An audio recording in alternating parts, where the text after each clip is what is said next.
Good afternoon, everyone. We're about to get started. If we can find our seats, silence our cell phones like I'm doing. And if we can close the front and back doors, side doors, I greatly appreciate it.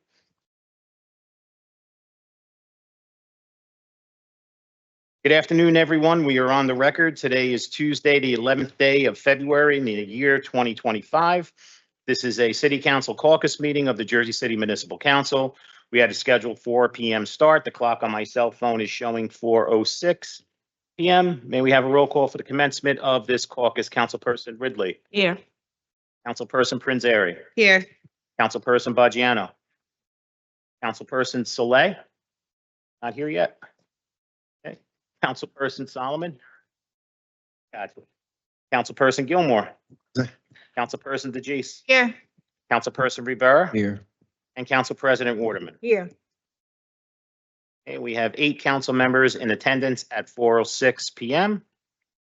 On behalf of Council President Waterman and the members of the Municipal Council in accordance with the New Jersey Public Laws of 1975, Chapter 231, the Open Public Meetings Act, also known as the Sunshine Law, adequate notice of this meeting has provided by the posting on the bulletin board of the first floor, City Hall, the annual notice, which is the schedule of meetings and caucuses of the Municipal Council for the calendar year 2025, and filed in the office of the City Clerk on Friday, November 15th, 2024. In addition, at its time of its preparation, the agenda of this meeting was similarly disseminated on Friday, February 7th, 2025 at 5:45 p.m. to the Mayor, Municipal Council, Business Administrator, Corporation Council, and local newspapers, and posted on the city's website, so I can certify as to our total compliance with the Sunshine Law. Council President, I'm going to turn it over to you. Good afternoon. First Director, Director Kears.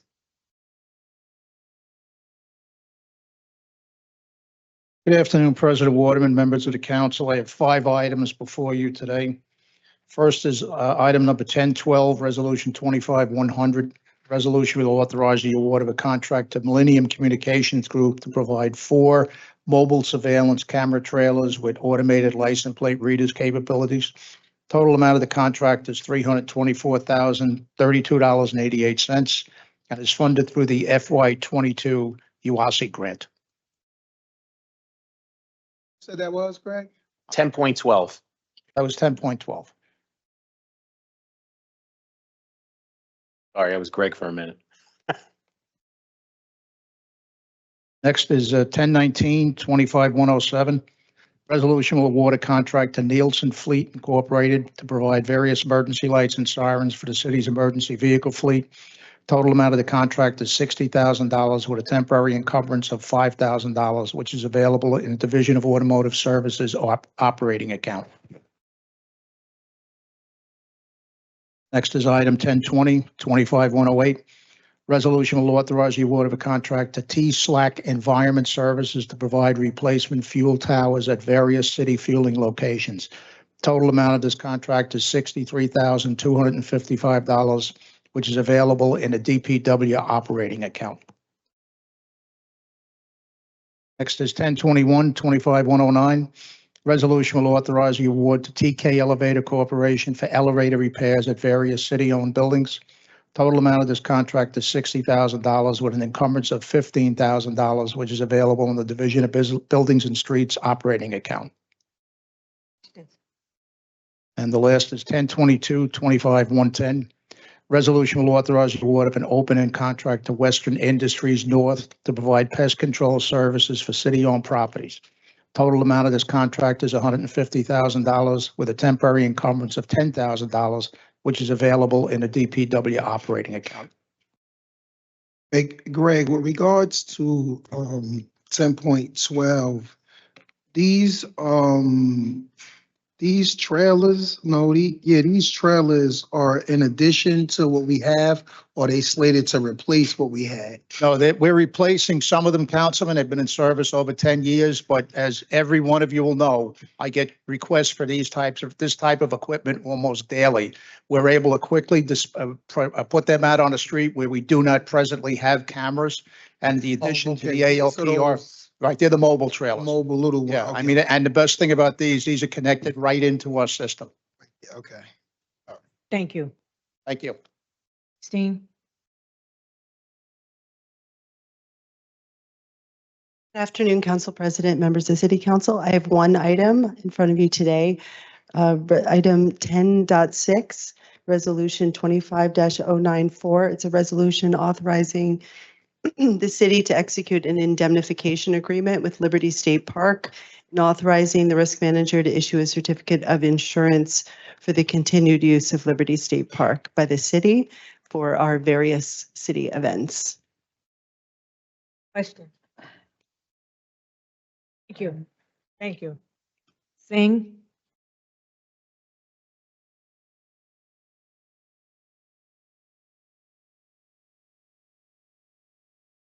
How you guys doing? I'm new here, so I'm just gonna have Dennis take over and talk on behalf so I can just understand.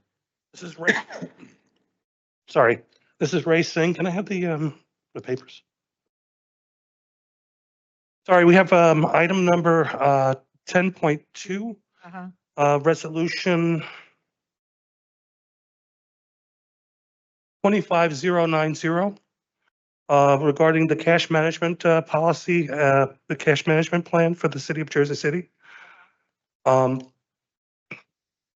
there any questions for that or? Questions? Go ahead, BA. Presenting council. So this is our annual resolution that any FDIC banks that we could do banking with. So we make sure that we include all in case they come in the region or exit the region, that we could switch institutions. Okay, the next one is 10.3, resolution 25091.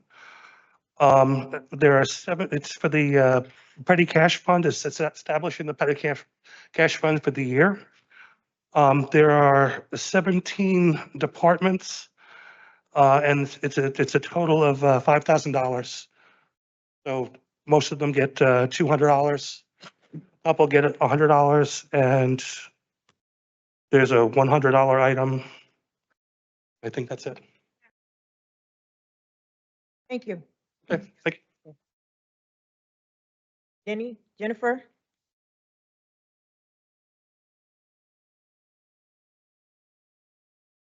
Good afternoon, Council President, Council members.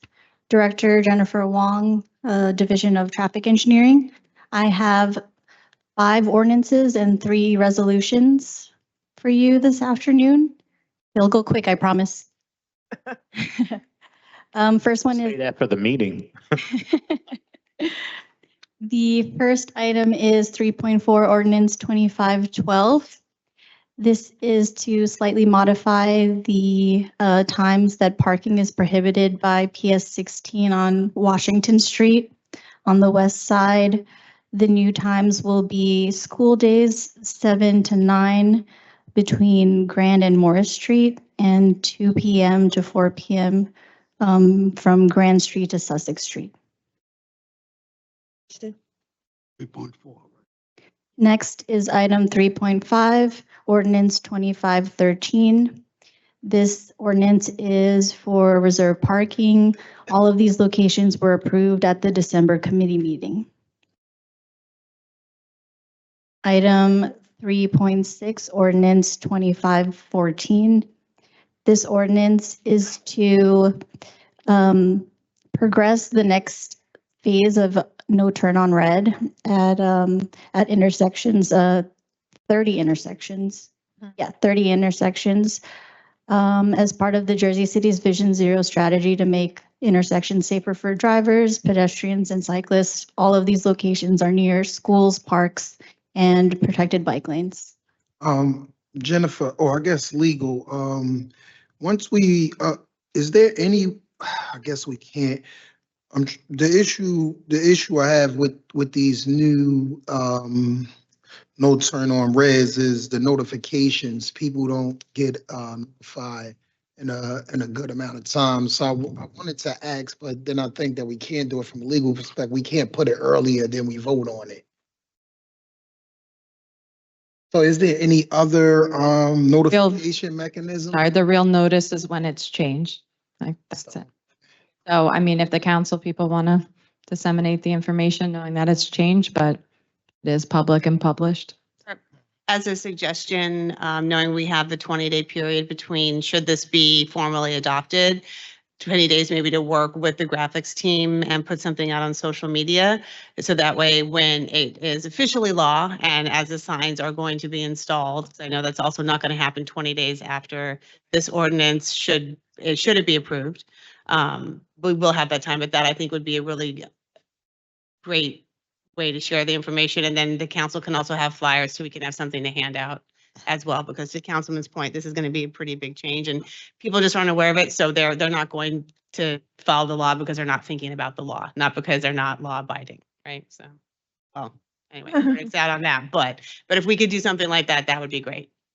Great. Yeah, I'll reach out to the graphics team to put something together and put the info out. And then also when we do install the no turn on red signs, we'll notify public safety so that they can do enforcement, maybe not immediately, but for warnings and then period after, then do full enforcement. Right. Or even just having some police officer or cars in high traffic intersections is enough of a way to get people to slow down a little bit to see the new sign, right? So that good. might just be enough. But Will that would be do. great. Thank you. Next is item 3.7, ordinance 25-15. This is to establish a no parking area on the north side of 9th Street, just across from PS 37. This is for school days from 7 a.m. to 9 p.m. Oh, sorry, this should be 9 a.m. Can we modify that? Oh, that's a drastic change. We might have. Send- You'd first read. Just send me an email, Jennifer. Okay, yeah, that should just only be 2 hours in the morning. Okay, next one is 3.8, ordinance 25-16. This is to extend the existing no parking times on Danforth at the Danforth Ave Early Childhood Center School for school days. The new times will be from 7:30 to 5 p.m.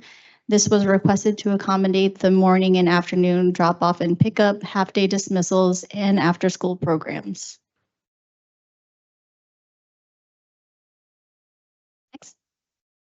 Okay. Next is 10-16, Resolution 25-104. This resolution is to establish a loading zone at all times at 3 New York Ave, also known as the Devon. This is a new residential building. There's no on-street parking along the frontage, but they do have a pull-off area for vehicles, and that area would be established as a loading zone all times. Okay, next is Agenda 10-17, Resolution 25-105. This is for a loading zone, again, at all times at 88 Morgan Street. This was requested by the property manager. And this is to help out with the double parking that is occurring along Morgan Street. This would provide a loading zone for that building. And the last one is item 10-18, Resolution 25-106. This is for a loading zone at 212 Washington Street, Satisse Bistro. This is for on Washington at the corner of Sussex. This would be for Monday through Friday, 8 a.m. to 5 p.m. We've seen large trucks doing deliveries and they'd have to stage in the travel lane, so this would provide an area for them to do it safely. Okay, that's it. Thank you. Thanks, Jennifer.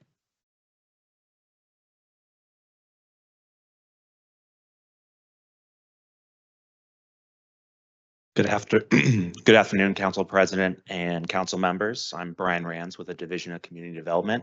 I have 3 resolutions for you. The first one is agenda item 10.7, resolution 25-5. It's a resolution authorizing the city of Jersey City to accept an in-kind donation from Puertorriqueños Asociados for Community Organization Incorporated, commonly known as PACO. On February 8th, 2025, the Division of Community Development held a focus group session for our consolidated plan community outreach. And HACO graciously agreed to donate their space to the city of Jersey City for us to host it. The market value for the fee was $350. So we're just asking permission from you all to accept that donation. Excellent.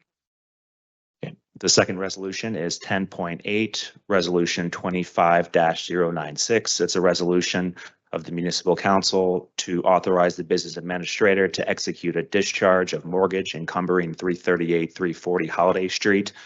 In January of 1993, a constituent executed a mortgage and note in favor of the city of Jersey City. The money was funded under the home program to allow him to acquire this property. Currently, the owner is seeking to sell the property. They submitted a request to our office. We did the calculation for the repayment, and it was $64,609.23. The city of Jersey City will discharge the mortgage upon receipt of the money. It's the state or city homes program. This is a city mortgage that used federal dollars to acquire the property. But this is the 95.5 home, right? Yeah, it's a 95.5 Or is it the state portion or the city portion? city portion. Or the city, okay.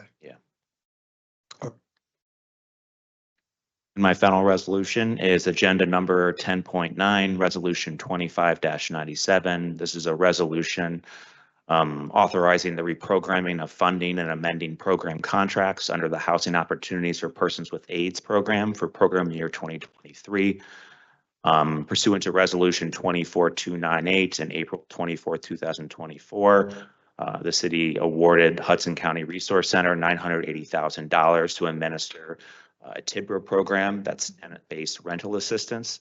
To give you some background, this program provides housing related to services to low and moderate income people who have been diagnosed with HIV or AIDS. We've had some issues regarding, I guess, their administration of the grant going back through our monitoring period this past year. As a result, we partially terminated on October 17, 2024, partially terminated their award and reallocated $149,000 to Let's Celebrate. They were having a cash crunch due to them waiting for their 2024 award. So we reallocated some of the money from HRC to Let's Celebrate to fund their rental assistance program. And now we're looking to terminate the remaining balance on the award, which is $547,042. Around that time, we did our due diligence to find a nonprofit or governmental partner who could administer this effectively and efficiently for this vulnerable population. And we chose the Jersey City Housing Authority. Our team has worked with them, has trained them, has provided technical assistance. They've inserted all of the beneficiaries into their system. So they're just waiting for the money, and they're going to pay out the rent effective February this year and moving forward until the grants are no longer here. Thank you, Brian. Thank you so much for your time. Joseph?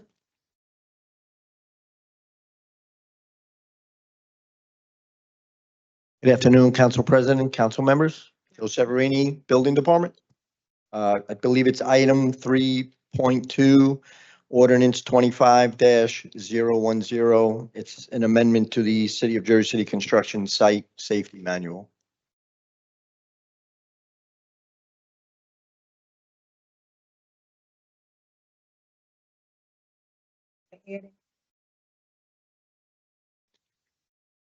I know we had discussed with Ray the weekend work question. So those are all, it's the same language we had all agreed to.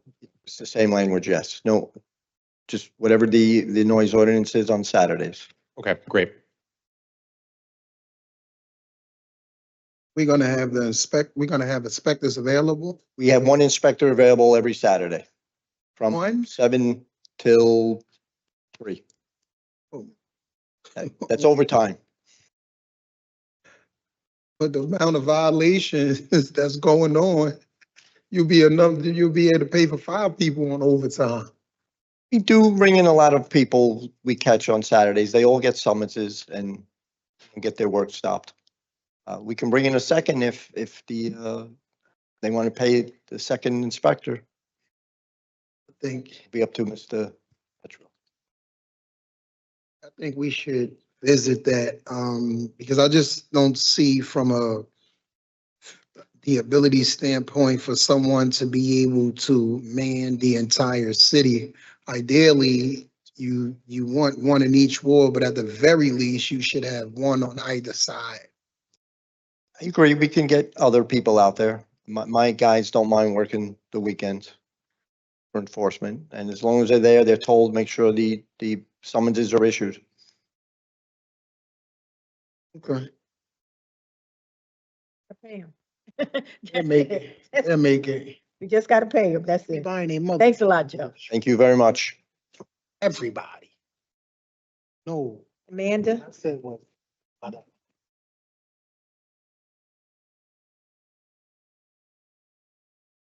Good afternoon, Council President. Good afternoon. I have one agenda item I'm presenting today, which is resolution number 24-103, agenda number 1015, resolution authorizing the execution of an MOU with It's Electric, Inc. for Ride and Drive Electric Program administered by the U.S. Department of Energy. This is a grant-funded program, no cost to the city, awarding It's Electric a MOU to install, operate, and manage 15 electric vehicle chargers in Bergen, Lafayette, Greenville, and Journal Square. Additionally, I want to put it on the record that resolution number 25-102, item number 1014, should be pulled for this agenda. 10.14. 10.14. 10.14. Director, can you say a little bit more about why it's being pulled? Oh, I need to make amendments to it, but I intend for it to be back on very shortly. Great, thank you. Thank you.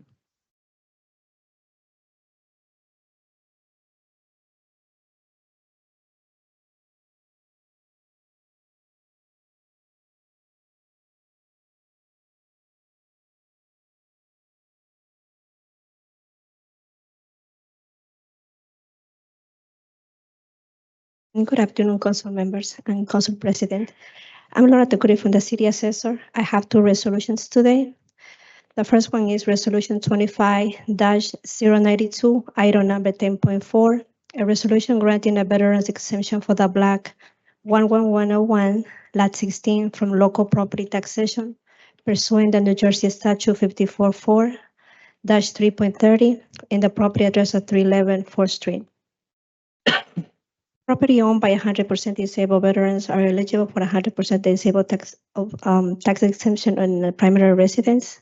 Therefore, I'm requesting the municipal council to authorize the tax collector to refund or credit the taxes in the amount of $1,308.72.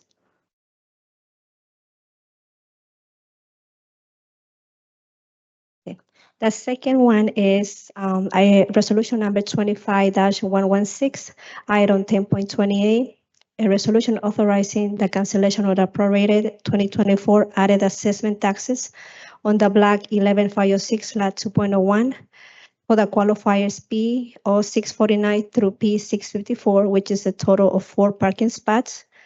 Due to the erroneous assessment, the property location is 155 Bay Street. In 2024, the tax assessor created accounts for 194 parking spots. However, upon the review of the master deed, it was discovered that there was only 190 actual spots.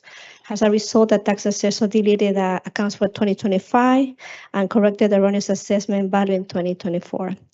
I'm requesting the municipal council to authorize the tax collector to refund the credit in taxes in the amount of $1,476.72 for 4 parking spots. Can I ask a question?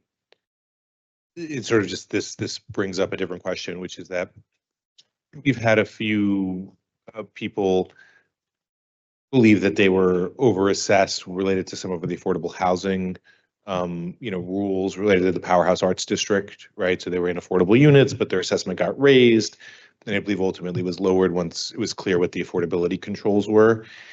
Is there a way to get folks like that a refund similar to this, in the sense of, hey, there was an error made, we overcounted the parking spots, we're going to reduce the tax, in prior years, not just forward looking, we're changing the assessment, but in prior years.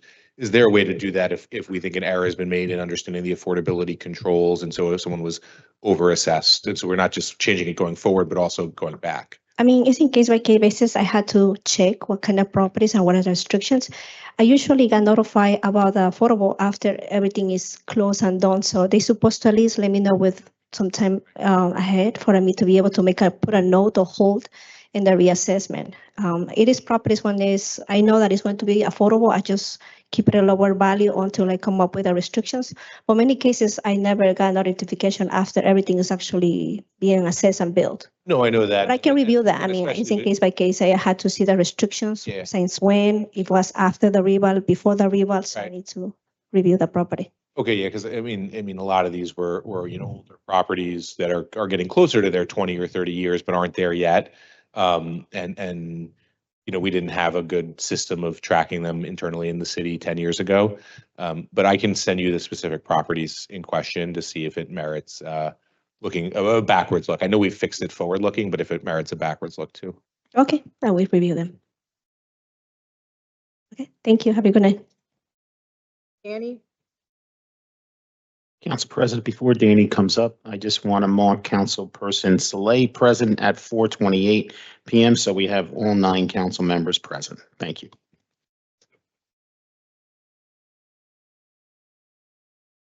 Good afternoon, Council President, council members.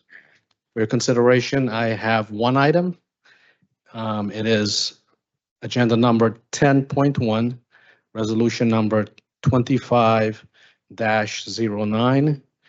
And the title of the resolution is a resolution authorizing an emergency temporary appropriation for calendar year 2025. Funding is necessary for the continuance of city services without any disruptions. Any questions? What's the timeline for us voting on the budget and amendments and all that? We're actively working on the first draft, so it should become, pretty soon. Next month, 2 months, what is it, ballpark? I would say in about less than 2 months, Okay, all right, but we will keep you posted on the progress. thank you. Mike?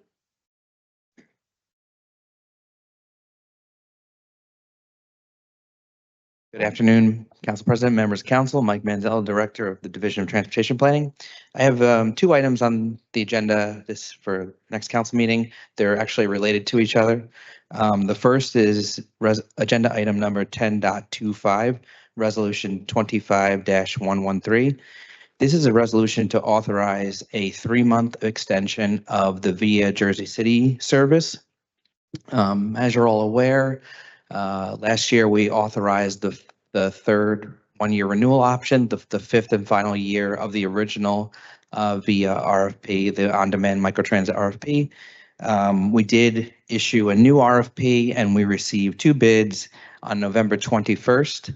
However, the city, the administration needs some more time to finish negotiations on the next upcoming contract.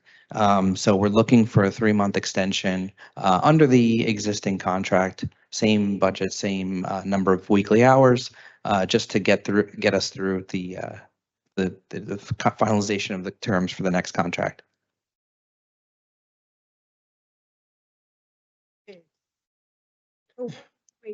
Yeah, so why don't we just choose between the two? What's the issue?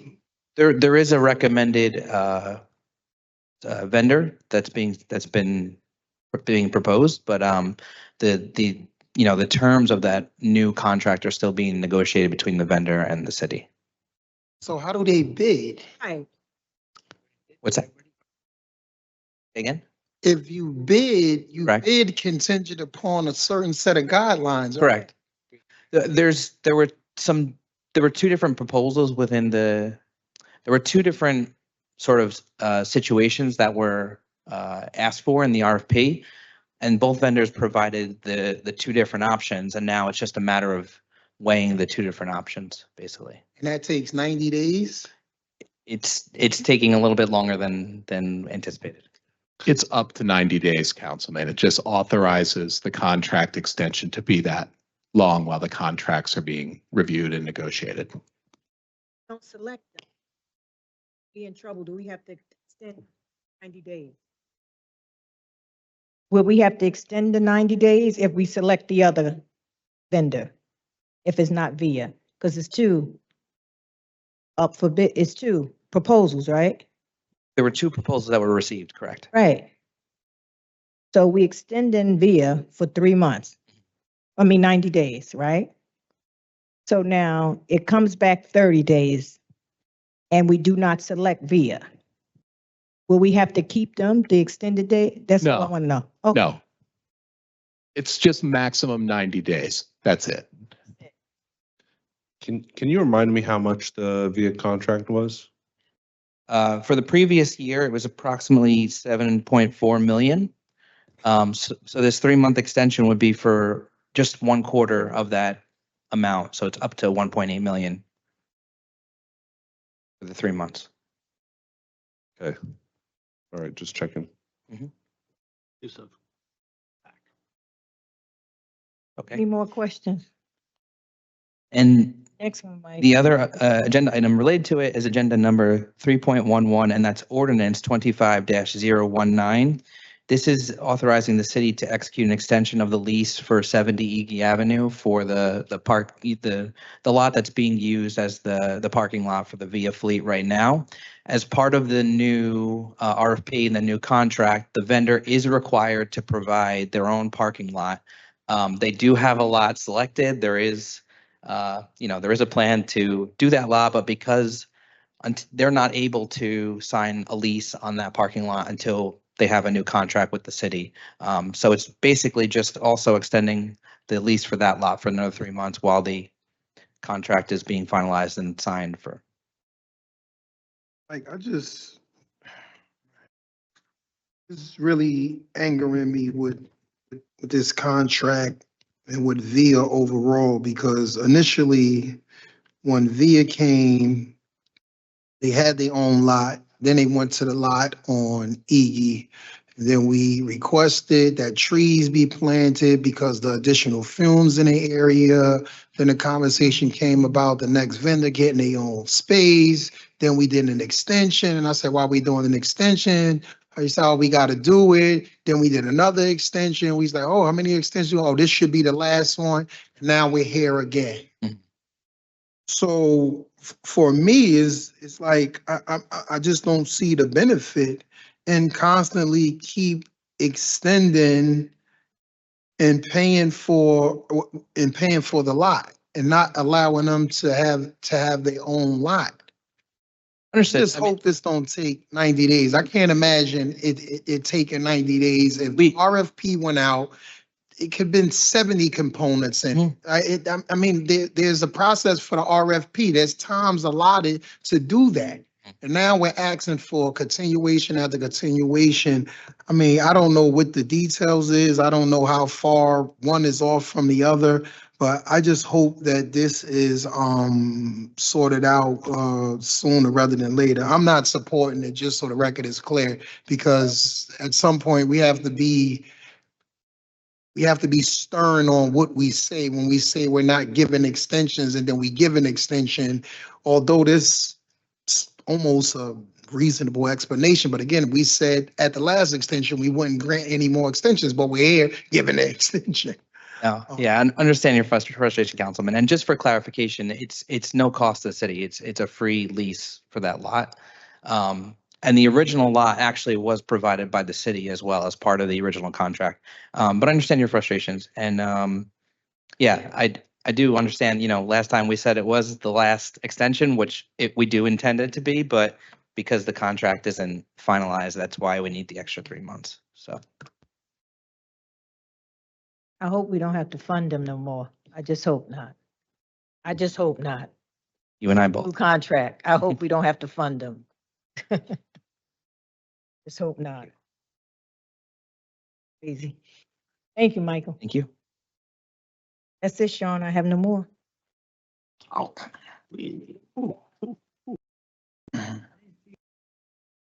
Okay.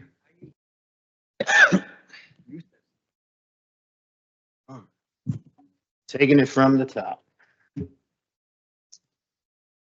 First readings, item 3.1, City Ordinance 25-009. It's an ordinance amending Chapter 69, Special Improvement Districts, revising Article 2, Central Avenue Special Improvement District to be consistent with the other Special Improvement District implementing articles. So this was recommended by the Central Avenue SID. They want to remove the assessment cap. They wanted the language to be unified and in conformity with the other SIDs and Chapter 69, and that's why we're bringing this forward. Thank you, Councilman. Item 3.2 was touched on earlier. Item 3.3, City Ordinance 25-011 is an ordinance amending Chapter 160, Fees and Charges, amending the fee schedule for city-owned and operated swimming pools at Pavonia Pool and Lafayette Aquatic Center. I can just speak briefly on this. Councilman Gilmore and I are introducing this.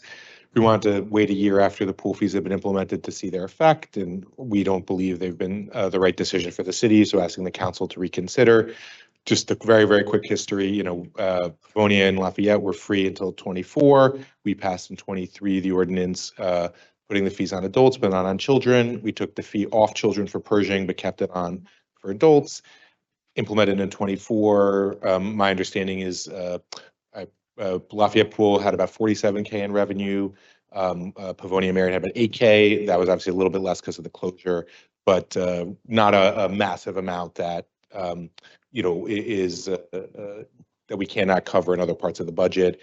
And we did hear complaints. We heard kind of two primary ones. The first was the lines are really long to get in because there's a lengthy safety process to check in. Obviously, we can't change all of that, but the fee added to that. So it made the lines longer, it made harder and longer for folks to get in. And second, the fee was a burden for many families paying multiple times over the summer and wanted to go back to the original system and think we can find the roughly 50K or so we got 2024 in revenue in other parts of the budget to be able to cover this. And wanted to bring it forward now in the start of the budget process because we're in February and we have time now to make changes and adjustments going forward. So ultimately, that's what it does. The last other thing just to note is based on our research, the Lafayette Pool is not on our Green Acres or Rossi site. And so that would allow us to charge out of towners at that pool while keeping it free for Jersey City residents. So that's what the ordinance does propose. He asked the recreation director or acting director. Oh, Keith. Keith. How much does this fee generate? How much does this fee generate? Sorry, guys, I wasn't. About a year. What's the question? How much does this fee generate within a year?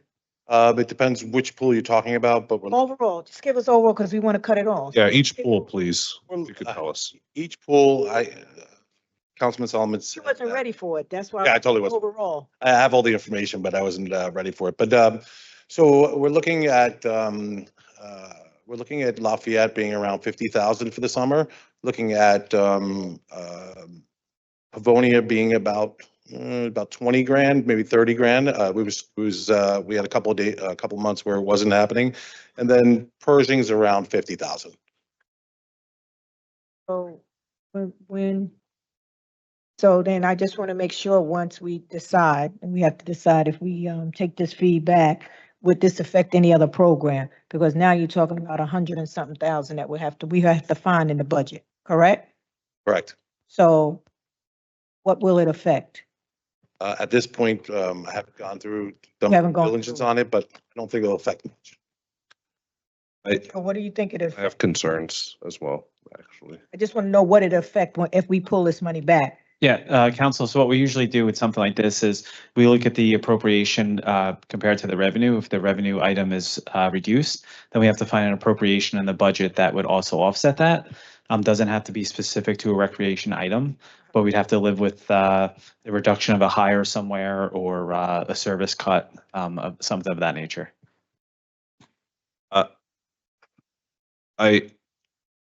In theory, I agree that we should have free pools for residents. I have two concerns with this. One is that if you do make it free, I don't think the lines will get shorter. They're actually going to get longer. That's one. Number two, Pershing isn't included in this, and I feel like that's not right, because a lot of Ward D residents go there, that we should do all of them or we shouldn't do any of them, right? This council did remove fees for the kids, which I think was a great thing. But if we're concerned about lines and also concerned about the entirety of the city, like I'm also concerned next year, I don't know what's going to happen next year. What if someone comes in and raises pool fees on the residents of the Heights, right? Like to make up for the pool fees that aren't being made up in the other pools. So we got to keep it fair. And if you solve for one, solve for all. That's my thing. I think two things to what you said. One is going to drastically reduce the process in which people come in, even at a larger quantity of people coming in. Have you been to any of the pools when they try to collect that fee? The fee is, I know in Lafayette Pool, right? Without the fee, they can pass the clipboard around. Correct. Each individual will be signed in. But because of the fee and you want to make sure everybody has to pay, they can't pass the clipboard around. You only can pay the fee and sign in when you're all the way at the front. So it's going to drastically diminish the time in which people wait. And then two, initially, for whatever reason, there was this presumption that Lafayette Pool in particular was Green Acres. I guess that was one of the problems we were trying to overcome, because we were trying to figure out how can we charge out-of-town residents, not Burton, regular Jersey City residents. So, I mean, I in theory, I love the one size fit all, but because of certain rules, just like you can't do it. A Persian Field. The line is long in Pershing Field as well. Like I go there, the line is down the block, and I think it's a payment processing problem. That's not to say I don't think this is a proposal to have adults and seniors go for free. I think it's a worthwhile proposal. I think it's the minimus amount of money that if you do for everyone, but it should be for everyone if we're going to solve for it. And it has to be done the right way. I don't think that if you make anything free, you're going to have longer lines. That's just a fact. So, Director, question for you. This may help inform some of the decision whether it's all or nothing here. Part of the challenge we're facing is anything that's on the Rossi. If we have to charge out-of-town residents, we have to charge our own residents, right? So what is the percentage, do you know, of people that are utilizing Pershing Field or any of these pools that are coming from out of town? Is it a small percentage? And I know you and I talked about this over the weekend, but just for the record, and if you don't have that information now, if you could just send it to the council, that would be great, because that will, at least for the all or nothing piece, that might inform some of the discussion here. It'd be better if I just said that. Yeah, that's fine. I'm not, but I just, if this is something we're considering, we should have all of this information. Yeah, it's an important topic, so I want to make sure we. Yeah, so we can make an educated decision. So his concern is that he want Persian Field included. Let me just have quick responses. So on the funding piece, the first thought I had in terms of the whether it ends up being roughly the 50 to 70K discussed, or if we add Pershing more, obviously the council had over $1 million its line item last year that got transferred at the end, and it feels like a very, let's start there. We can transfer 100 out of the council line item into rec, so it's a net neutral option for us there in terms of the budget, but open to the administration and other ideas if there's other places, but that felt like the easiest place for us to go because we had the extra in the council budget last year. In terms of Pershing, the reason the initial proposal was like this was kind of reverting back to pre-2023 minus the kids, because the kids have no fees now. We are very open to adding Pershing, whether you wanted to add it just as a summer, because obviously Lafayette and Pavonia are just summer pools. So if you're looking at it as just a summer thing, all three pools are the same, and then winter and fall Pershing would be different. Or if you wanted to look at Pershing year round, we're open to any proposal related to Pershing. But that's why we started here, but we're open to looking at the summer or looking at the year round. Perfect. Okay, we'll definitely have that discussion then. And if you have any information that will help inform the council, out of towners versus in towners versus seniors, and you have the number. Yeah, I do have the numbers now. So we would have Councilman, to if you add can share that with the rest of the There's council, only that would 7 be very people. There's helpful. only 7 people. But what we can do, we have to figure out Persian, because you want Persian field added in this. So is this a big change or what? I Persian, know we're you talking, making yeah. a face here. Are we You're gonna have making a face. recreation here? Yeah. Or You have what? the numbers, Keith? Are we gonna hurt recreation? You make a face here. We want, we gotta figure this out. I think Pershing is a total separate beast from everything else. So we're talking about Lafayette and Pavonia. Why? Because they're 2 summer pools, they're And it's- outdoors. That's what he was saying, just for the summertime. So what? We're talking another $50,000 to $70,000 a year, if we add Pershing in there. We should, if we're gonna do it for one part of the city, we should do it for the whole city. For swimming, Yeah. for the pool. So Persian Field is about 130 a year? With Pershing, we're talking about 110, 120 Total. with Now, that. is it possible if we agree to this? So maybe we don't have to give VIA 7 million next year. No comment. I just want to emphasize that regardless of what the outcome is with how many pools or what, it's a revenue item that's challenged to the appropriations of the budget. So it doesn't necessarily mean we have to take money from Director Donart's budget. It would mean that we have to holistically take a look together when we introduce the budget that, We've got to cut. we'll cut something else, We gotta cut and we'll That's what you agree, say on- both the administration and the People elected. know we're gonna cut something. That we'll have to cut something. Right, It doesn't have to mean that we're not buying soccer balls for the kids. Or right. maybe it's a training exercise or something else, but something that we could live with. That's basically. Mhm. Okay, so is it a big change to add Persian for the summer months for swimming? That's the way it would have to be documented. I think it's, Be clear. I think in a first read, we're fine, but I'm not the lawyer, so. It's fine. I'm scared if we don't do this, Oh, you're right. You Then- made a good point. next administration, whoever comes in, Correct. I don't know, It's just important that we amend it before the introduction on Thursday, and we'll be. Okay, and it's not a big change. Right, It doesn't, it doesn't matter about it being a substantial change because it hasn't been Nothing, introduced true. yet. So if we're going to make a change, we can make it between now and Thursday. Councilman Borgiano knows if you don't introduce it, it doesn't exist, right? So the wording is what we're looking for. Yes. Okay, all right. Thank you. Thank you. yeah, send that stuff over to you ASAP. Thank you, Keith. Go ahead, Sean. Yep. So Corporation Council, you'll be able to send the language over to us, right? Yep. Great.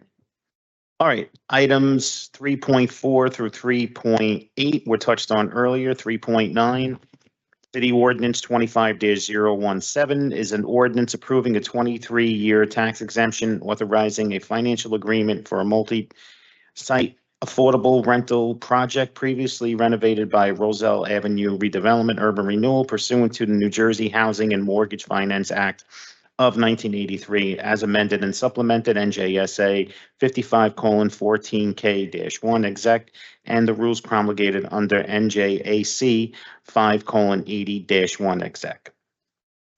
Where's this, This is a city crossing at the end of Montgomery. It's 100% affordable. It's all painted over by Ferris High School. Yeah. City crossing, yeah. oh, that pack. No, it's not the new, this house is, wait, on what side? There.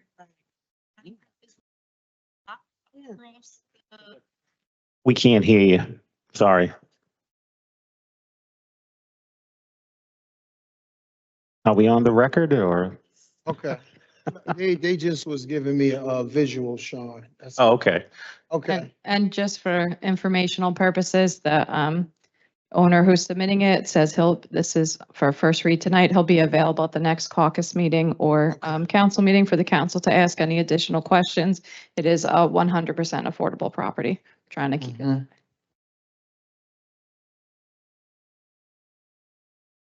Okay. Next is item 3.10, City Ordinance 25-018. It's a franchise ordinance granting permission to St. George and St. Seduna Coptic Orthodox Church to encroach onto the public right-of-way sidewalk along the frontage of 395 Sip Avenue, Block 11801.01, Lot 1.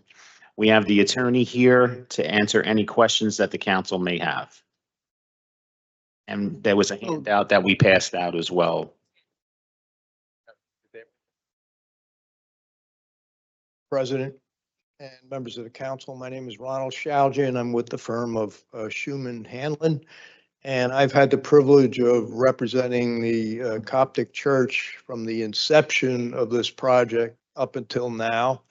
And it's probably been one of the most rewarding experiences of my career to see this gorgeous building having been constructed on Sip Avenue. I have Father Tom with us right now. He can answer any questions that you may have about this. But it's a matter of safety for pedestrians, and that was the reason that was put into the petition and the accompanying letters that were submitted to the council. But if you have questions, Father Tom is here. Okay, so in a nutshell, explain in plainest terms, you're saying they're encroaching on the public, what in particular is encroaching on the public's right of way? Father, why don't you explain, using the visual that we provided to you? Yes. We're talking about the sidewalk that you see going from the bottom of the picture to the top of the picture. That's Sip Avenue. Yes. Okay. Now, the sidewalk, as you can see in the rendering, is quite wide. In the rendering. For safety purposes, Father, maybe you could step in and explain using this rendering why you. So the sidewalk for only in front of the building, the church building, is about 21 feet wide. Both sides, both neighbors on either side is about 10 or 11 feet. So we have two parking lots and the gymnasium on the east side of the project. So for children to go from one side to the other, they have to go out to the street and come around. So we're taking a portion of the sidewalk for the children to pass, or all the congregants to pass through the other side of the project. Okay, I see what you're saying. It's a beautiful building. And there's space for the people that are walking on the outside of the fence, and how big is that space? So it's in sync with the rest of the sidewalk. For some reason, only in this portion extends out extra 11 feet. So when the franchise will take about 10 feet from the sidewalk, and the remaining is 11 feet, which is plenty of space because it is in sync with the rest of the neighbors down the street and up the street. And the foot traffic in that area is very minimal. Thank you. Thank you. Thank you. Thank you. Thank you.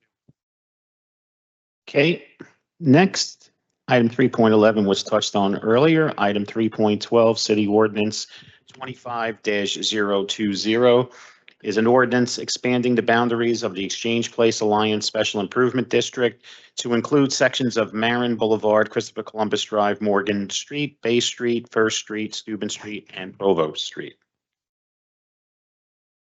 Can't hear you, Councilman. On the places involved, have they had meetings with them? And are they all in agreement with this? They were, I know they were in agreement because we had pulled this before because Rachel wasn't in agreement with, we had to pull it back, but they went out to all the other companies and they were in agreement. Did they, do you know if they sat down with the SID?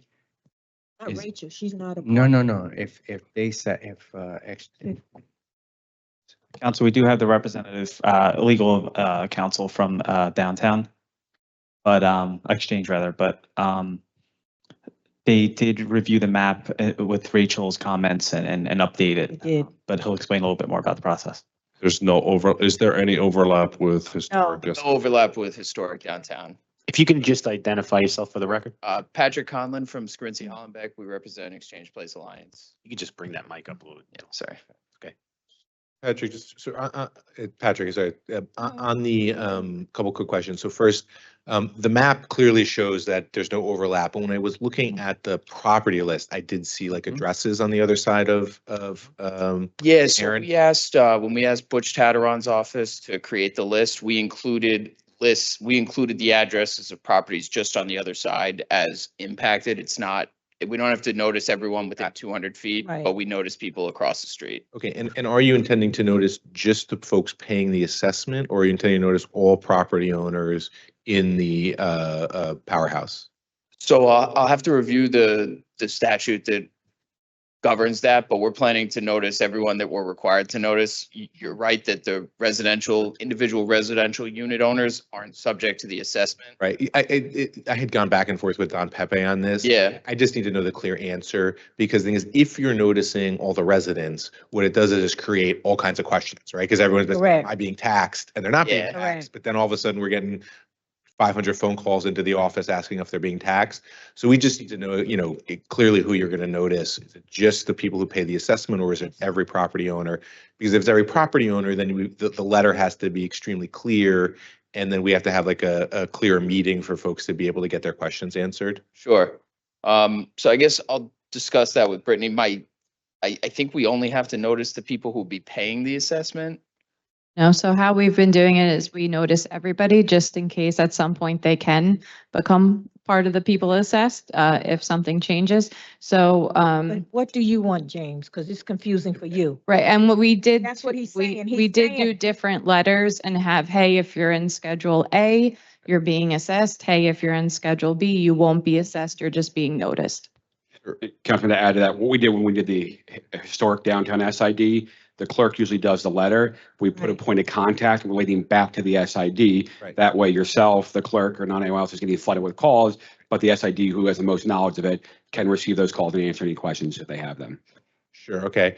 And in this case, we just, the condos are going to be the hardest one Correct. to clearly talk to about it. And then, obviously that has to be noticed and come back for a second reading. Is there a date in mind for the second reading at this stage?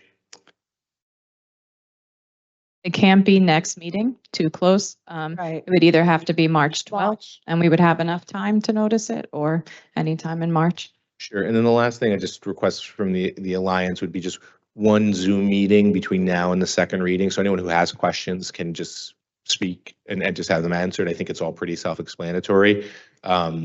But I do think that it's important to just have that meeting on the books. Is that something that you'd like us to do after we've noticed for the meeting? Yes. So, and it's even great if we can put it in the letter that the clerk's office sends out so people know and they have a question, get their questions answered. I would like my question asked. The last time we stopped, we canceled all this because you guys weren't in sync with both SIDs. Did you guys have a meeting with the HDSID, yes or no? I don't know if we specifically met with them. So this is why we stopped it. Right. Because there was zero communication. They did meet with her because Rachel had a lawyer. It's right there. Rachel had an attorney. They didn't meet with you because they were supposed to, because they got out of it. Wait, so you're the lawyer for Yeah. historic Yeah. downtown? Let's have an Because introduction. they There you go. received letters. Yeah. We shook hands. We're good. Yeah, it's always love. It's always love. Good evening, council. Gerard Pizzillo from Genoa. Uh-huh. I do represent a historic downtown SID. Right. We did appear before you Right. months ago. We did have a conversation with They regard should have handled it. to the proposed amendment to increase the boundary. Post that conversation we had, we understand the council kind of pulled it to go back to the Yeah. table and discuss. I could say not having an issue or not having an opportunity to talk to my client before this meeting this evening.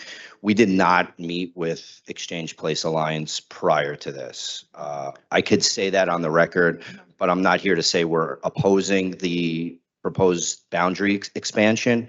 We did have obviously our issues with the prior expansion area. But I could just affirmatively say to Councilman Rivera's question, Yeah. post our conversation with you the last time, we did not have a meeting between the SIDs. So why don't we just hold off on this until we have this meeting and bring it back? Yeah, Why, no. We don't want to keep pushing it back because I know it's holding up certain things that they would like to do.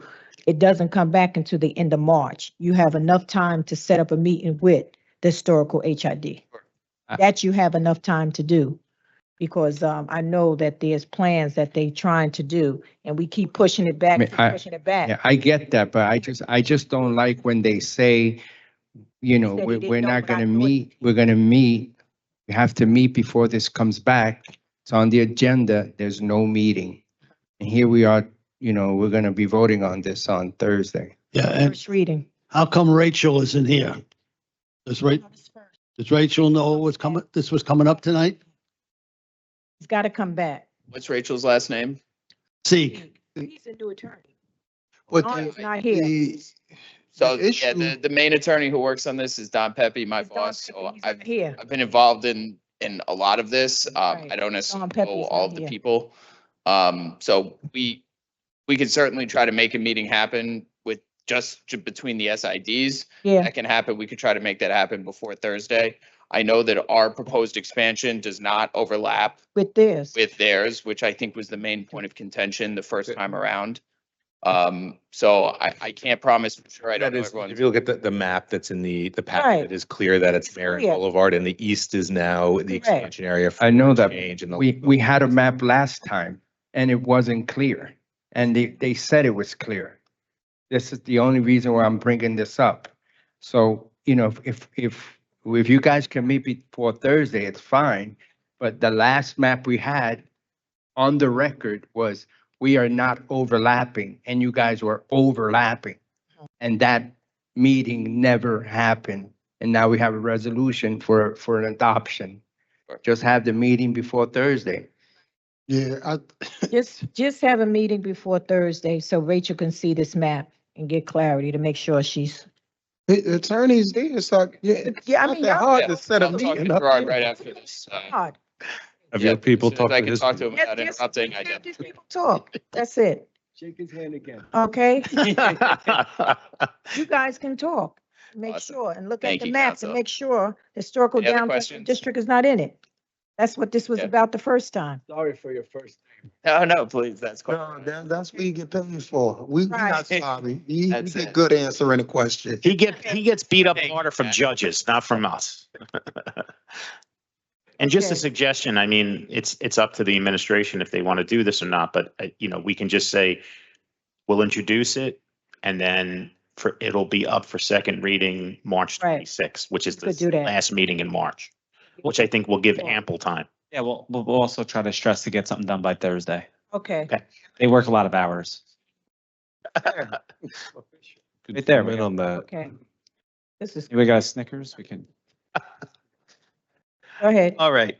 Second reading ordinances, item 4.1, City Ordinance 24-104 is an ordinance amending and supplementing Chapter 69 Special Improvement Districts, implementing Article 8 Cultural Arts Special Improvement Districts of the Jersey City Municipal Code. Next item, 4.2, City Ordinance 25-001 is an what's that? Hold on one sec. Sure.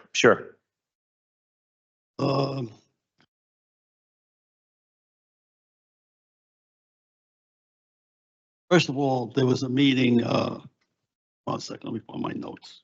Oh. There was a JCRA held a stakeholders meeting about the SID, the Arts SID. Out of the 85 property owners, only 6 showed up. I received calls from other property owners that they did not know anything about this meeting. I am asking you to carry it to February 25th so that JCRA can have a public meeting.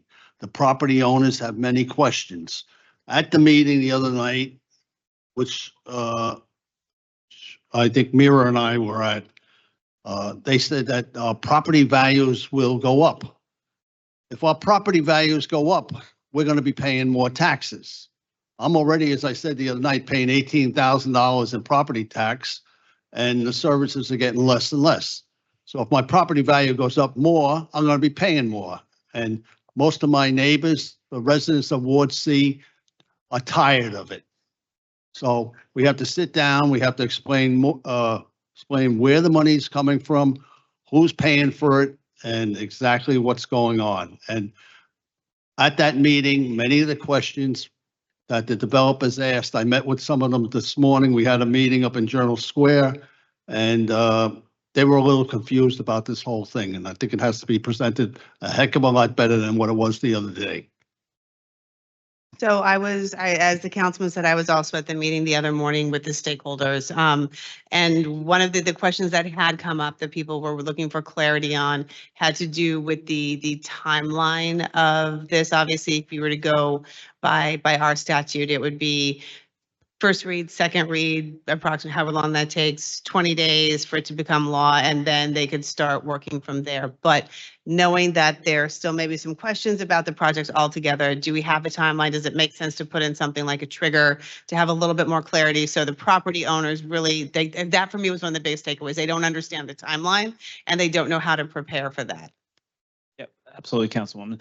I just want to emphasize, going back to our meeting last week and some of the public information we've had, this started as a holistic look at the area that'd be impacted, and we narrowed it down to properties that are worth $4 million or more, which comes to approximately 100 of the most expensive real estate parcels in the city. So that's what we're dealing with when we look at that. To Councilman's point, real estate continues to increase, particularly in the city, as we want additional resources like the arts, like the Lowe's. Those will always spur additional increases in value. That's how the market works. With regards to Councilwoman Prinzeri's question, yes, this is a formal process that once we include this second, then the process will start on establishing the board, understanding the oversight of that board when they present their budget back to the council. So we're months away from this. I know some of the property owners had asked, when exactly will I be taxed? Well, looking at our timeline, it looks like it goes into 2026. So to the councilwoman's point, we can put in a triggering that, we're working through the process through the remainder of the year, and that at minimum, it would go into effect the beginning of the next year. I think also to the councilman's point, because letters were sent out initially when the assessment number is much larger, then people were sent a second letter saying that they weren't going to be affected. We did hear from some of the people, and somebody did show me another letter saying that they were going to be affected. I feel like that's something that needs a little bit more clarity. I know noticing is difficult. We went through this when we did the West Side Avenue Special Improvement District, and everybody was noticed, and we had to clarify if you are a school or a public building, no, you're not included. If you're a vacant lot or parking lot, you're not included, or you are included at this rate. So I think that communication can be better here. Also, to the councilman's point as well, with the development of the board, since this is not the more traditional structure of an SID, meaning that the members or the property owners are not going to necessarily be the first members of the board. Having some really clear communication on what that's going to look like and what a transition might look like, I think would also be really helpful here, should this move forward. Because if this does not move forward, there is no board, and that's one of the reasons why you cannot answer some of these questions, right? But I think that whatever we can do in advance of that could be helpful. Yep, I know Joe Bowen's here, just to give a little bit more clarity on that, but my understanding is a handoff for the board, that once the board's initially established, then those that are a part of the community and affected would then be the shareholders of that board, so. And I understand that, but for the record and for the people who are watching, for the business and property owners who are listening, I think that this is some of the information that might not have been communicated out as clearly as it may have been at that meeting.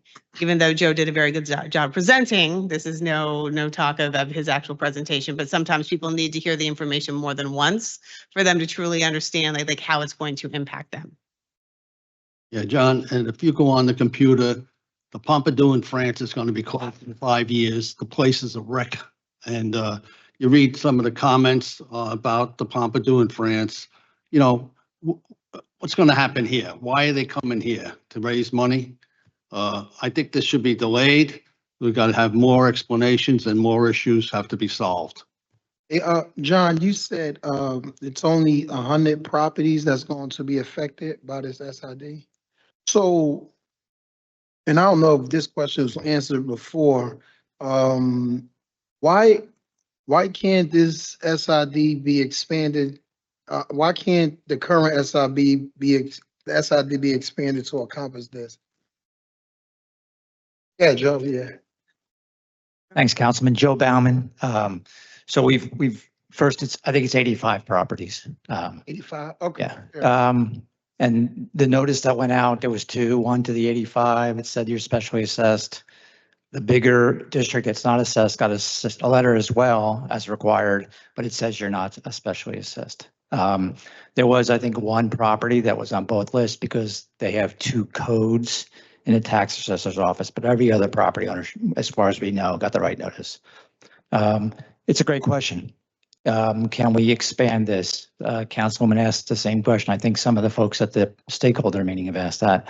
I think the concept is we'll start in the area where the properties are most benefited by the arts district and in the Pompidou in particular, the cultural arts facility.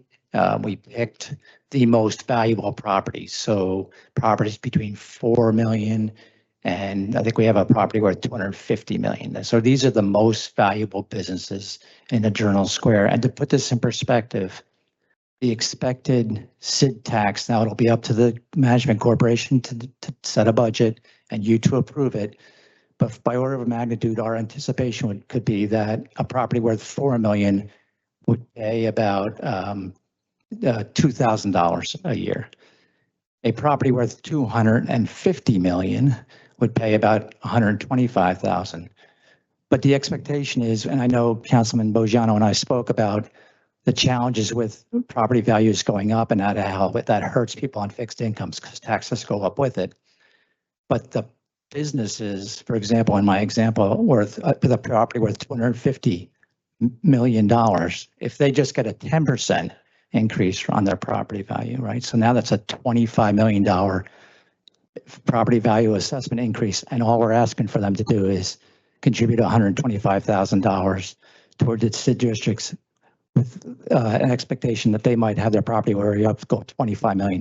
So we've purposely targeted the most valuable properties that are going to be benefited the most and excluded everyone else. To your point, though, I think as a second stage, the city should consider maybe after this is up and running 2-3 years from now, should we include hotels, for example? We've been asked about hotels throughout the city. They will benefit by increased visitors at the Pompidou. Those are all great questions, but you sort of have to start somewhere. So we picked this narrow area for this narrow set of sliver of property owners, which again are the most valuable properties in Journal Square by a lot. So these 85 properties are, what's the makeup of it? These people, these owners are not, it's not owner occupied. So it essentially trickles down to hurt the small guy who may have a business and they're paying rent. And because the SID tax is implemented on his owner, he's not going to say, hey, I could just pay the 25. He's going to pass it to his tenants,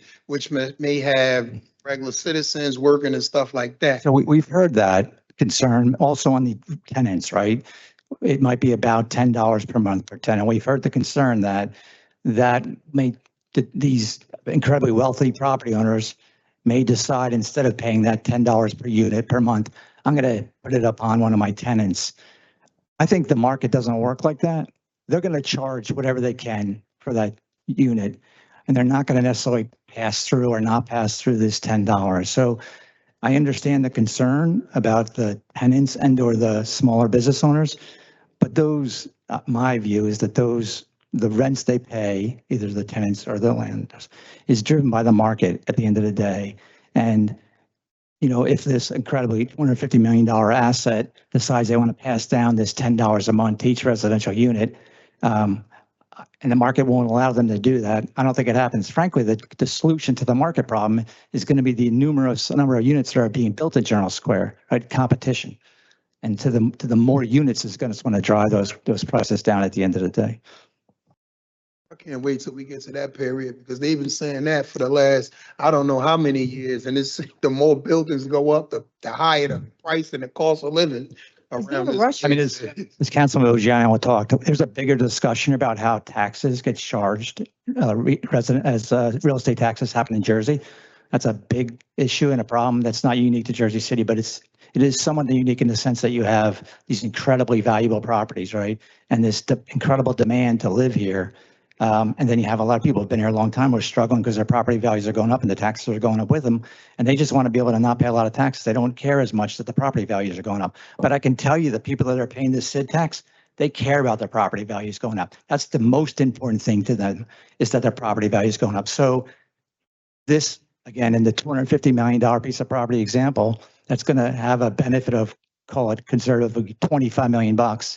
They have to now pay $125,000 to help sort of lift up all the boats because they're going to benefit from them. That's not, that's part of the price of being a good corporate citizen in a city when you're making plenty of money. You're gonna tax the rich, is what you're telling me. Is Rich Mogiano on that list? No, just look, we're just the most benefited, the most benefited. The most benefited. Most residents, and they all say the same thing. They do not believe that people are going to travel from New York or travel from anywhere to come over to the Pompidou here in Jersey City. And that's another issue. You got New York City, which has all these places there. Why would they come over here? Rich, I can tell you my experience with arts administration. If people want to see a show or an exhibition, they will go to wherever that show or exhibition is happening, whether it's in Manhattan, whether it's in Philly, whether it's in Baltimore, whether it's in Jersey City. So that's. I mean, I don't live in Jersey City. I drive in for restaurants and events all the time. Is there a timeline with this? So, I mean, I think the suggestion that the tax, that in the ordinance, we had a section in the ordinance, which I don't think is material, so you can do it before adoption. We could do it in time for Thursday, that the assessment won't trigger until January 1, 2026. Is it a reasonable addition? It's not a major change. We can make that in time for the adoption for consideration at the meeting on Thursday. And because the museum is far away. So what happens if the museum never comes to fruition? What happens with the SID? Right. So the SID, one of the things about the SID is you see, even here tonight, they can be expanded, they can be dissolved. Like the future governing bodies will decide what to do about this SID. Same thing, frankly, again, at some level with the Pompidou, or what I would prefer to call the cultural arts facility space. That space is going to be yours in perpetuity. Whether it ends up becoming the Pompidou or you perceive in the future some other amazing cultural arts use for that space, 85,000 square feet in Journal Square, that is owned by the city of Jersey City and the people who live here for the next 100 years. So maybe you'll decide that it continues to exist, but it funds a different cultural arts facility in there. All those decisions are to be made. The reason we are trying to move forward is because there's a lot of, as I've said, a lot of pieces to this puzzle, and we're just aligning them as we move. And this SID is one of the many pieces in the puzzle. But again, it wouldn't assess until at least 2026. So maybe I asked this same question a slightly different way because this concern did also come up in the meeting, right? So the intention and purpose for this is to help with the operating budget of a major cultural center institution. Should it change to recreation center, something that the city is going to own and operate? Why are these businesses being charged this amount of money for that purpose, right? So I think the question becomes then, if it is not going to be Centre Pompidou, if it's going to be something else, is there a mechanism in place to either transfer that money to, say, the current Journal Square Special Improvement District? I feel like refunds might be a little bit more complicated and might not be accurate, but is there any thought about that? Not that I want to put something out there in the world to say that this one thing's not going to happen, but that is a reality. And maybe the answer is within like formation bylaws of the special improvement district, or maybe the answer is someplace else, but I think a little bit more clarity around that, because I would share the same concern. If I tried to do the West Side Partnership Special Improvement District to fund recreation in the ward, the residents would be happy, but the business, it would be like, this is the city's responsibility, and I would agree with them. Right, and so that's, embedded into the Downtown Management Corporation membership is a majority of district members, right? So the initial board is appointed by the mayor, as I think that's pretty typical. But as their terms roll over, the new board becomes elected by the representatives of the district. That board now will decide what happens with those monies in your scenario, and they'll come back to you and you'll say, whoever you are at the time, that budget is acceptable or not acceptable the way you do for other budgets. So those decisions will remain in the hands of, in court, as the law sort of contemplates and seems appropriate, the people that are in the district to decide that what happens in those future years. But to your question, do I think that under the existing bylaws, you might be able to move that money over to the existing journal? I think that might be possible. I'd double check it. Again, I'm not saying that that should be the answer. I'm just saying, I think that what we're hearing from the community and the property owners is that they want to understand the thought behind all of these decisions. And obviously you cannot do them all before you do the enabling legislation. We understand that, but what else might be helpful here to communicate that out, and sort of, you're not going to make everybody happy, but at least you're trying to like directly address some of these concerns, as opposed to saying like just something a little bit more formal, a little bit more specific as much as we can. Yeah, and I would add, several of those folks at that meeting reached out to me, and I shared information over the weekend, even Saturday and Sunday. They would tell you, I think. So we've been really aggressive about trying to get back to people that have questions. I haven't found to be a long list of people that are going to be paying the assessment. There were plenty of people that are not paying the assessment, not even in the district, that might have an opinion about it. But in terms of the folks that are going to pay that bill, there hasn't been a long list of people reaching out to me or even anyone else at the city, as far as I know. Many of the developers are not reaching out for political reasons. That's another issue. But they still want answers, and they still want to know how it's going to affect them over the long term. The people that own homes in the area want the same information, and they're not satisfied with what's going on. The homeowners will not be affected. Not now, but when their property values go up and they will not be paying more taxes because their property values went up, they are going to be paying more taxes. Again, that issue is a state of New Jersey issue. That would, maybe this is exactly the reason why somebody should trigger the process for a reval moving forward, right? Because that's really our only mechanism outside of people doing appeals in court, is when you do the revaluation process. And just because your property value goes up does not mean your taxes are going to go up. I'll say for me, with the last reval, our property values went up, my taxes went down, because a percentage of the pie was shifted around in a way that was more, well, I would say more appropriate. People will not agree with me, especially if they live downtown, but in that, right, like that's, Rich, that's the answer to that. But your point is so well taken that if I don't want my property values to go up because I'm going to have to pay no more taxes, then something's broken in the system if you don't want your property values to increase. And you're putting your finger on that, which is because they're not tied to your income in New Jersey. And again, I think this is I'm way out of my league here, or even on this point here, but that's a bigger issue that we really should be tackling as a state. In other states, your property taxes are adjusted when the home is sold. So people who are in their homes for 40, 50 years actually have some protections. People should want their property values. But that's just not how we do it in the state of New Jersey, and that's a state issue. So state delegation, this is a state issue. But and also many of those developers know how to reach me. By the way, they could find me. They have my phone numbers.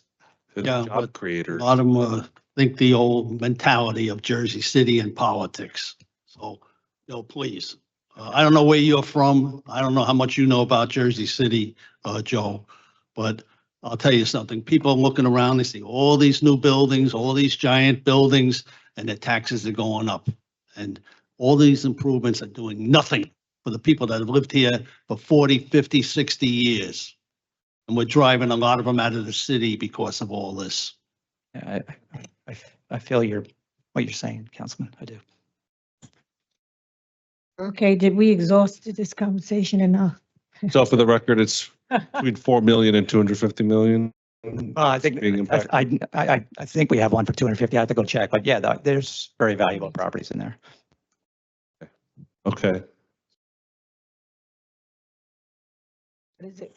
Could you say that again? The assessed property values are between 4 million and I'll find out what the highest one is, but it's 4 million to the highest one there is. Yeah. This is just the commercial properties, correct? Just commercial, yeah. I don't know why the residents are getting the information that is their property too. So we had to send letters to part of the everybody, but it confusion here. said you're not assessed, but I hear what you're saying, yeah.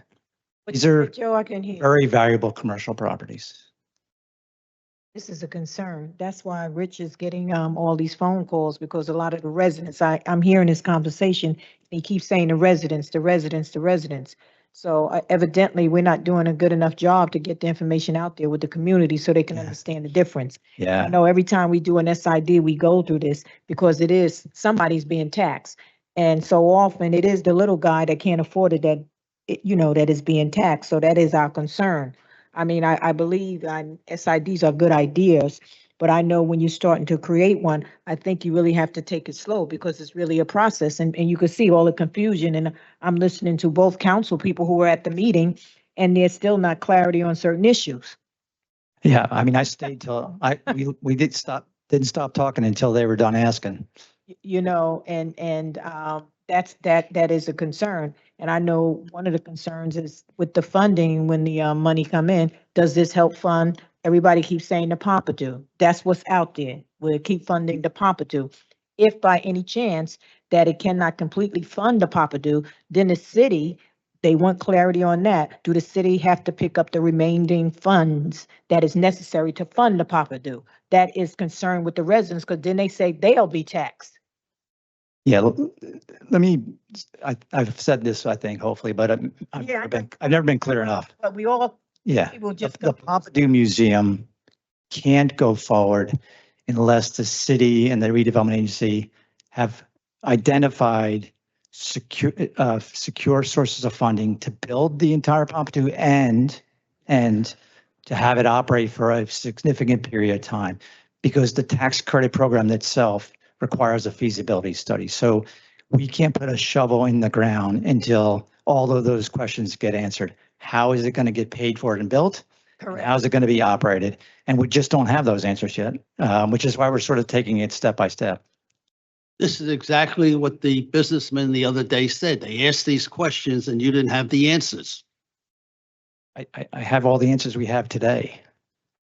I don't have any answers that we don't have today. Can only answer Pompidou cannot go forward until we secure funding. And for the construction and operation. Okay, and part of the challenges now with everything going up, people are afraid that somehow or another this will fall back on them one way or another. I understand. At this point, nobody wants increased taxes. We have a school budget that's coming again. Yeah. You have to be mindful that we have a government that's cutting everything. So we're going to have to figure out how certain programs are going to be funded, or even how staff will be paid, depending on if some of us is on grants. It's because everything is cut. And so at this point, that's why we're asking all these questions, because we're now asking the question, is it the right timing now for this? That's it. Yeah. It's the right timing, because now it seems like we have to get in survival mode as a city, because there's too many things that's coming. That's where we at, really. Yeah. And look, we all for arts, we all for everything, but sometimes it's not the right timing because of all the tax increase that we all feel throughout the city. And if we have to fund this in any way as a city, we cannot fund it, because we're going to have to just figure out how we're going to have to stay afloat as a city just to give the public regular services. That is the challenge now. Yeah. That, of course, is not on the question right now. No, but we just at a different time now. We got a different administration. Everything is cut. We get an answer, we may not get this grant, we may not get that grant. And now we want to build this beautiful thing, think people going to come, and we may have to knock it down and say, no, let's house homeless people. I'm just saying, we just don't know what's going to happen. So that's where we at now. That's all, Joe. I know, no, I I appreciate it. It's just Yeah. that this is where we at today Yeah, versus you're not last alone. month. I was out every night in a different city and versus everyone's last- feeling your pain. It's So that's why it's like, we can't even push forward with it because No. we don't understand right Right. now. That's why I don't want to waste nobody's time. We just can't because of all the uncertainties that we feel right now. Yeah. That's it. That's a concern. So just don't let them freeze you. Joe, I guess my last question is, what if anything happens if we don't vote us on this immediately by Thursday? Yeah. And we'll carry it, I guess. Or you don't, or you vote it down. It is what it is. No, what I'm saying is because Rich wants to table. So what I'm saying is, All right, what if anything will happen? I guess my question is there harm done in tabling it and bringing it up later versus voting on it now? Here's my only concern for all of you, right? So we put out certified mail to 85 people and said the council is going to have a public hearing on this on Thursday. So not everybody, as you know, is always in the loop. So you then have people showing up for a public hearing to be told, come back in 3 or 4 weeks. They are all the folks that have questions are looking to come and talk to you Thursday. I'm prepared to answer with them on Thursday. So the whole universe of people impacted are aligned to show up on Thursday.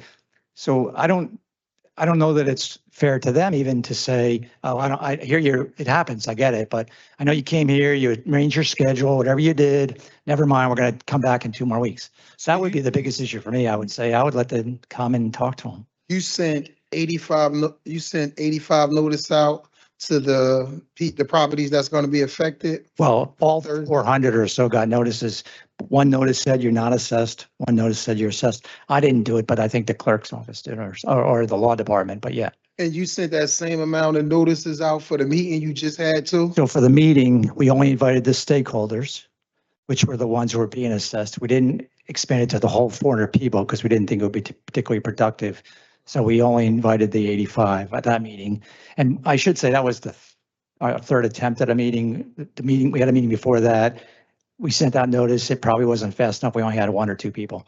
So we did it again. And the letter that I went out for that notice was sent 22 days before the last meeting. So it was 3 weeks notice. And again, I know some of the developers that you're referring to. They all can know how to reach me too. So they'll come on Thursday. They come on Thursday, all 5 of them, and they say that they oppose it. Is your position now, would the administration be open to push it further or no? I think we should let them come in here and then decide whether you want to vote or not. I mean, you can always table after you hear from them, but I think you should hold the public hearing for them anyway, because. No, I think we should definitely hold a public hearing. I agree. Guys, there's so many loopholes for properties and property owners and the IRS tax code. Like the fact that you're even proposing a de minimis tax on people that own properties 4 million and above, like that it rubs them the wrong way is like ludicrous to me. The government has to be creative in the way that we maintain our cities. Like these people are getting away with murder. I'm sorry, but like all I know is Trump like declared like a $950 million loss and he didn't pay income taxes for decades. Okay, they have their ways. We need to start like figuring out how we're going to maintain our cities. Everyone complains it's so dirty, right? Like when are we going to like actually, it's such a small tax on people that can afford it. I'm sorry, I just get the IRS tax code out. Like the NFL doesn't pay taxes. How many of these people don't pay taxes? Okay, and we had one property owner has a tax abatement, was objecting to the special improvement tax. Like, they have their property of course, tax abated. Those with money will always want more money. That's the law of the universe. I think you and I are on the same page, Councilman. We should have the public hearing. We should. Frustrated because like the tax code is so thick with like these loopholes for these people, and it's just like, oh, you want to have like a little SID tax, like, and $125,000 for like a $250 million property is like peanuts, dude. Like to maintain that area and make it clean and make sure that that whole area is operating properly. Journal Square needs to be cleaned. It needs to be cleaned. It's filthy. I'm sorry. This SID is not going to cover supplemental services. I understand, but it's part of. Just, I mean, but just to be clear here, because there's already a lot of confusion, so I cannot say, like, the Journal Square Special Improvement District does supplemental services. This special improvement district would be strictly for operations for a cultural institution, so. We have economic activity over there. I'm not I know. disagreeing with you on that. I just don't want people to think that should this move forward, it's going to be to clean the street. I understand. Rising tide lifts all boats. We need to, Well, Joe, we done. all right. You know, All right. I'm gonna get off my soapbox. Passion, Joe, right? good evening. It's all good. So before you go, you said 85 people were notified. Speak to most of them. They never got the notification. I don't know where the heck they sent them to, who they sent them to, but they never received them. Okay. Well, okay. Well, Joe, send it like my I way. said, my concern is just what I addressed to you, because I know it's just a different no, time. it's a good, And if, we have to figure out how to operate that, I don't know if it's the right Yeah. timing, because people are taxed everywhere. we're years away from that. Taxed everywhere. We're taxed out. The wrong people are being taxed. That's all I can say. We're taxed Yeah. everywhere. So, All right, council, thank you very much.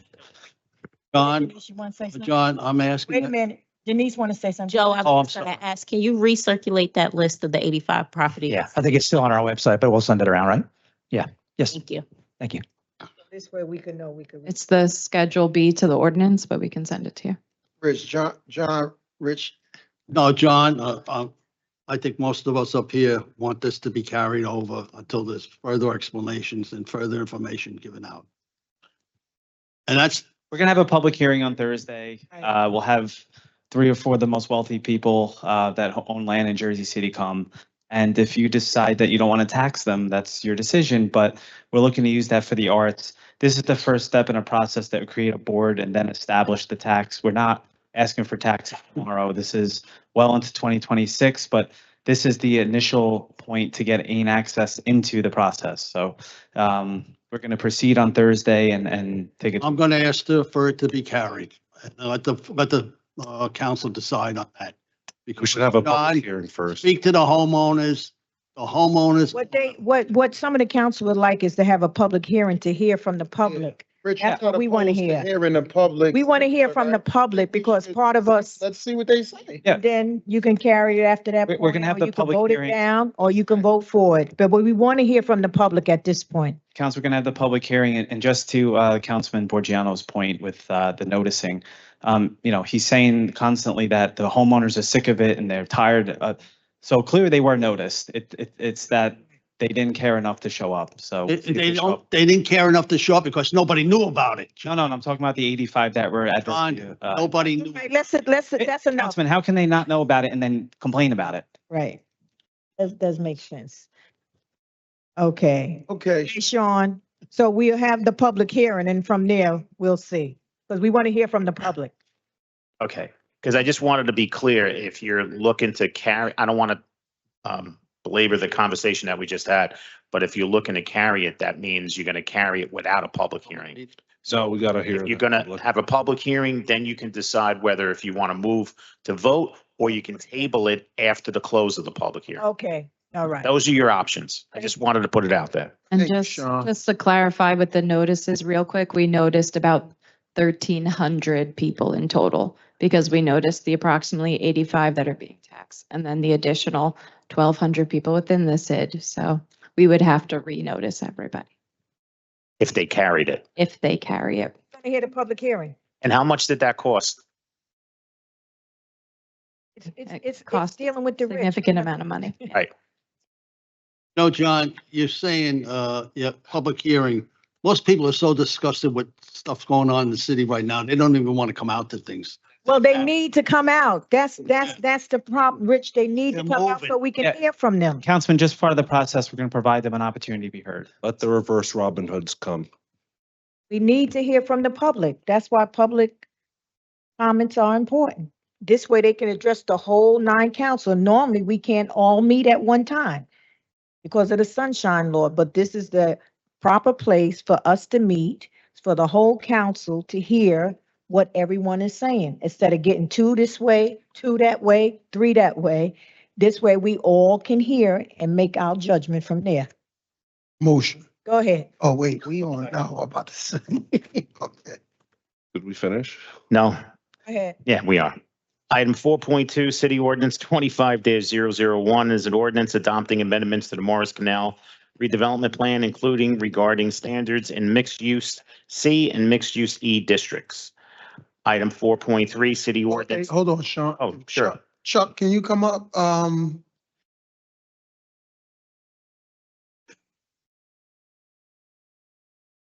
If you could just explain here, Chuck, I know we met and we've pretty much discussed everything initially, just so the public, so the record reflect. Initially, I think we were going to do 5 or 6 stories, but since you guys have obliged to add more affordable, which is 12 now, 12%. Which they're For, both, oh yeah, they're 2 different ones. So the one that's really in question is the one that's connecting the Greenway. yeah, that's still 10%, but what changed is now they're dedicating private land at the back of the property to add to the Morris Canal Greenway. Mhm. That was a big change from initially because they had the building, the proposed building at the 6th story was all the way out to the property line. And then it was discussed with planning to push that back so we can add that to the Greenway and kind of take that and add a story. There's also on the side of it, we're creating a kind of a side street that will be open to the public so that they can access the Greenway off of Grand Street. And wait, so how many, is the unit count the same? The affordable count, it's 10%, so it'll be. No, the number of units in the establishment, is it the same or did it go up? It's the same. It's, the 6-story version and the 7-story version. Yes, all right. And the Junction one, it was 5, but now it's 5 and then 6 at the latter end of Garfield. Yes, and then the only reason is because of the grade change from Grand Street down to Summit. So that, the building is like here, so you can get 5 up here and then, 6 because of the grade change. Okay. All right, thank you, Chuck. Okay. Our next ordinance, item 4.3, City Ordinance 25-004 is a franchise ordinance granting permission to Sam Steinberg, his successors and assigns to approximately 216.62 square feet over the public right-of-way within 50 feet of First Street, adjacent to lots 8, 9, 10, and block 12603 on the official tax assessment map of the city of Jersey City. Item 4.4, City Ordinance 25-005 is an ordinance implementing Chapter 67 pedestrian malls, Article 3, Provost Street between Bay Street, Morgan Street pedestrian mall. Item 4.5, City Ordinance 25-006 is an ordinance of the Municipal Council of the City of Jersey City amending Chapter 105 demolition, Chapter 131 uniform construction codes, Chapter 160 fees and charges, and Chapter 345 zoning, Article 3, Section 30 and 31 local landmark designation standards, and Section 33. Item 4.6, City Ordinance 25-007 is an ordinance supplementing Chapter 332 vehicles and traffic, Article 3 parking, standing, and stopping, amending Section 332-24 parking prohibited certain hours at PS 37 along 9th Street east of Erie Street. And item 4.7, City Ordinance 25-008 is an ordinance supplementing Chapter 332 Vehicles and Traffic, Article 8 Permit Parking, Section 332-58 Parking Regulations in Residential Zones to amend zone parking districts along Newark Avenue between 6th and 7th Streets. We have our public speakers. Right now, we're up to 42. And on to our petitions and communications. Any questions or comments on items 6.1 through 6.30? There are no officer communications. There's only one report of directors. Any questions or comments on that? And claims, we have our list, and on to our resolutions.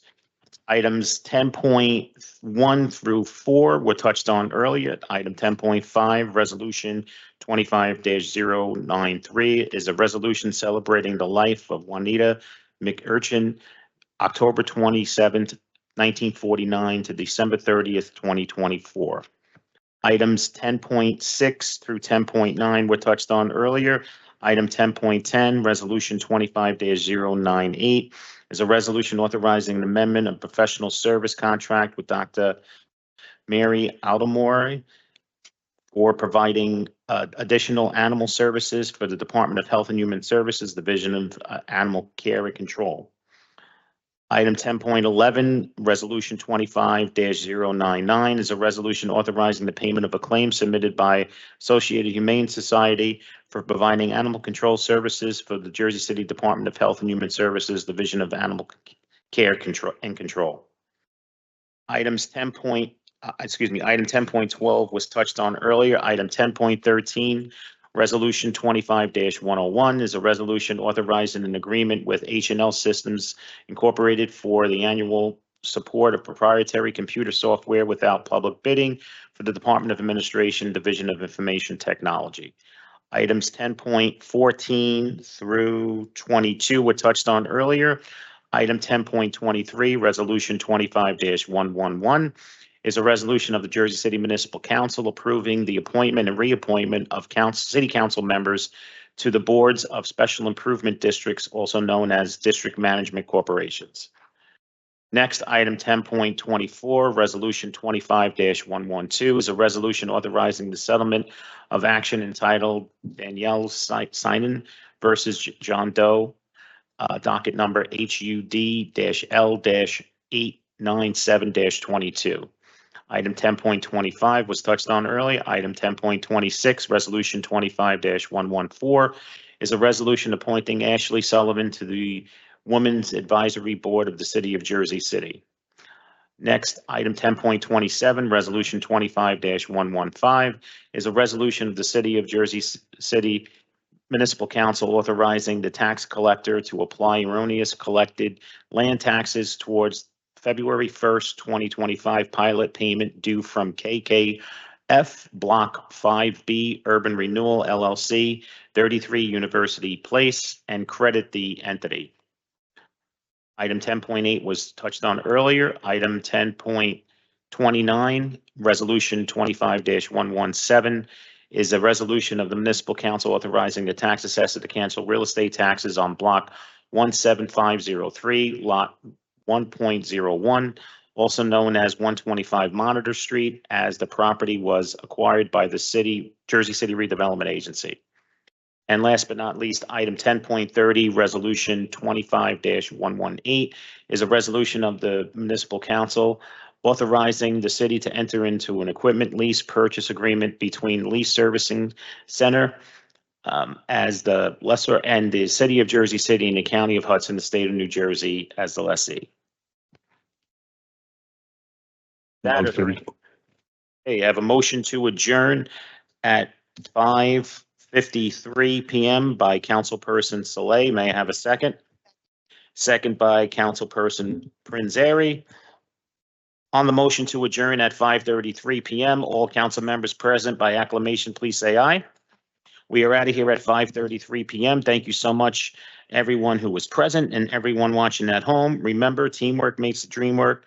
Stay safe and have a great rest of the night.